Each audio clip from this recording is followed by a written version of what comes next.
Hi hello നമസ്കാരം, എല്ലാവർക്കും പുതിയൊരു വീഡിയോയിലേക്ക് സ്വാഗതം. പലർക്കും ഉള്ളൊരു സംശയമാണ് ഈ സത്യസന്ധമായിട്ടുള്ളതും അതുപോലെ ഫേക്ക് ആയിട്ടുള്ളതുമായിട്ടുള്ള റിലേഷൻഷിപ്പ് എങ്ങനെ തിരിച്ചറിയാം എന്നുള്ളത്. അതായത് എനിക്കൊരു റിലേഷൻഷിപ്പ് ഉണ്ട്, അത് സത്യസന്ധമാണോ ഫേക്ക് ആണോ എന്നെങ്ങനെ തിരിച്ചറിയാൻ പറ്റും എന്ന് പലർക്കും സംശയം ഉണ്ടായിരിക്കും. നിങ്ങളുടെ റിലേഷൻഷിപ്പിലെ ഈ ഒരു ഒറ്റ കാര്യം നിരീക്ഷിച്ചാൽ മതി ആ റിലേഷൻഷിപ്പ് സത്യസന്ധമാണോ ഫേക്ക് ആണോ എന്ന് തിരിച്ചറിയാൻ സാധിക്കും. ഇതിന് സത്യത്തിൽ വലിയ സൈക്കോളജിയുടെ ആവശ്യമില്ല, മറിച്ച് നിരീക്ഷണത്തിൻ്റെ ആവശ്യം മാത്രമേ ഉള്ളൂ. ഇപ്പോൾ വീഡിയോ മുഴുവനായി കാണാൻ ശ്രമിക്കുക. അതുപോലെ ഈ ചാനൽ ആദ്യമായി കാണുന്നവർ ഈ ചാനൽ ഒന്ന് സബ്സ്ക്രൈബ് ചെയ്യുക, കൂട്ടത്തിൽ നോട്ടിഫിക്കേഷന് വേണ്ടി ബെൽ ബട്ടൺ കൂടെ എനേബിൾ ചെയ്യുക. വീഡിയോ ഇഷ്ടപ്പെട്ടാൽ ലൈക്ക് ചെയ്യുക, കഴിയുമെങ്കിൽ മറ്റുള്ളവരിലേക്ക് ഷെയർ കൂടെ ചെയ്യുക. നിങ്ങൾക്കുള്ള അഭിപ്രായങ്ങൾ തീർച്ചയായിട്ടും കമൻറ്റ് ബോക്സിൽ അറിയിക്കുക. അപ്പോൾ നിങ്ങളുടെ റിലേഷൻഷിപ്പ് സത്യസന്ധമാണോ ഫേക്ക് ആണോ എന്ന് തിരിച്ചറിയാൻ വേണ്ടി നിങ്ങൾ നിരീക്ഷിക്കേണ്ട ആ കാര്യമാണ് കൺസിസ്റ്റൻസി. കൺസിസ്റ്റൻസി എന്ന വാക്കിൻ്റെ അർത്ഥം സ്ഥിരത എന്നാണ്. ഇത് പറയുന്നതിന് മുമ്പ് റിലേഷൻഷിപ്പിൽ ഒരു വ്യക്തി അവരുടെ പാർട്ട്ണറെ കോൺടാക്റ്റ് ചെയ്യാൻ ശ്രമിക്കുന്ന സമയത്ത് ആ പാർട്ട്ണർ പറയും, ഞാൻ ഭയങ്കരമായിട്ട് ബിസിയാണ്, ഞാൻ കുറച്ച് കഴിഞ്ഞിട്ട് വിളിക്കാം, കുറച്ച് കഴിഞ്ഞിട്ട് സംസാരിക്കാം എന്നൊക്കെ.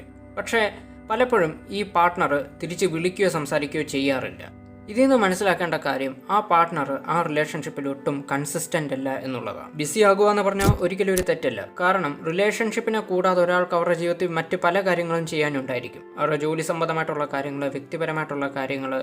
അപ്പോൾ ആ കാര്യമായിട്ട് ബന്ധപ്പെട്ട് ബിസി ആകുക എന്ന് പറഞ്ഞാൽ അതൊരിക്കലും ഒരു തെറ്റല്ല. പക്ഷേ അങ്ങനത്തെ ഒരു ബിസി ലൈഫിലും അയാൾ ആ റിലേഷൻഷിപ്പിന് ഒരു സമയം കണ്ടെത്തുന്നു എന്നുണ്ടെങ്കിൽ അയാൾ എടുക്കുന്ന ആ റിലേഷൻഷിപ്പിൽ അയാൾ കൺസിസ്റ്റൻ്റ് ആണ് എന്നാണ് അതിനർത്ഥം. എത്ര വലിയ ബിസി ലൈഫിലും തൻ്റെ പാർട്ട്ണർക്ക് വേണ്ടിയിട്ട് കുറച്ച് സമയം കണ്ടെത്തുന്നുണ്ടെങ്കിൽ, അവരുടെ കൂടെ സ്പെൻഡ് ചെയ്യാൻ കുറച്ച് സമയം കണ്ടെത്തുന്നു എന്നുണ്ടെങ്കിൽ അത് തീർച്ചയായിട്ടും കൺസിസ്റ്റൻസി ഉള്ളത് കൊണ്ടാണ്.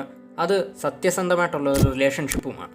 നിങ്ങൾ എപ്പം നിങ്ങളുടെ പാർട്ട്ണറെ വിളിച്ചാലും അയാൾ ബിസിയാണ്, അതുപോലെ നിങ്ങളുമായിട്ട് യാതൊരു രീതിയിലുമുള്ള കോണ്ടാക്റ്റിനും അയാൾ ശ്രമിക്കുന്നില്ലെങ്കിൽ, അതും സമയമുണ്ടായിട്ടും ശ്രമിക്കുന്നില്ല എന്നുണ്ടെങ്കിൽ അയാൾ ആ റിലേഷൻഷിപ്പിൽ കൺസിസ്റ്റൻറ്റുമല്ല, മാത്രമല്ല അതൊരു ഫേക്ക് റിലേഷൻഷിപ്പുമായിരിക്കും. ചില ആളുകൾ ഈ ബിസി ആണെന്ന് പറയുന്നത് അവർ ശരിക്കും ബിസി ആയതുകൊണ്ടായിരിക്കില്ല, മറിച്ച് അതൊരു കാരണമാക്കി എടുക്കുന്നതായിരിക്കും നിങ്ങളോട് സംസാരിക്കാതിരിക്കാൻ.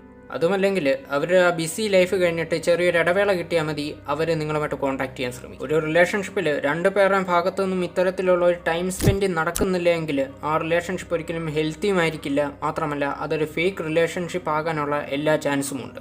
രണ്ടു പേരുടെ ഭാഗത്തു നിന്നും കൃത്യമായ രീതിയിലുള്ള കൺസിസ്റ്റൻസി ഉള്ള ഒരു റിലേഷൻഷിപ്പ് ജെന്യൂൻ ആയിരിക്കും. അതുപോലെ കൺസിസ്റ്റൻസി ഇല്ലാത്ത റിലേഷൻഷിപ്പ് അത് ഏതെങ്കിലും ഒരാളുടെ ഭാഗത്തു നിന്നായാലും മതി, അത് ഫേക്ക് ആയിരിക്കും. നമുക്കൊരാളെ അട്രാക്റ്റ് ചെയ്യാനും അതുപോലെ അയാളുമായിട്ട് ഒരു റിലേഷൻഷിപ്പ് സ്റ്റാർട്ട് ചെയ്യാനും വേണ്ടി ഒരു യെസ് പറയിക്കാനും വളരെ എളുപ്പമാണ്. പക്ഷേ അവരുമായിട്ടൊരു റിലേഷൻഷിപ്പ് മെയിൻറ്റെയിൻ ചെയ്ത് കൊണ്ടുപോകാൻ, അതും കൺസിസ്റ്റൻ്റായിട്ട് അത് മുന്നോട്ട് കൊണ്ടുപോകാൻ വളരെ പാടാണ്. റിലേഷൻഷിപ്പ് സ്റ്റാർട്ട് ചെയ്യുന്നതിനേക്കാളും പാടാണ് അത് അതേപടി മുന്നോട്ട് കൊണ്ടുപോകാൻ. അതിന് കൺസിസ്റ്റൻ്റായിട്ട് ഇരിക്കേണ്ടത് അത്യാവശ്യമാണ്. അപ്പോൾ വീഡിയോയുടെ ജസ്റ്റ് വൈൻഡപ്പ് ചെയ്യുകയാണ്. നിങ്ങളുടെ അഭിപ്രായങ്ങൾ തീർച്ചയായിട്ടും കമൻറ്റ് ബോക്സിൽ അറിയിക്കാം. മറ്റൊരു ടോപ്പിക്കുമായിട്ട് നമുക്ക് വീണ്ടും കാണാം. അതുവരെ ഗുഡ് ബൈ.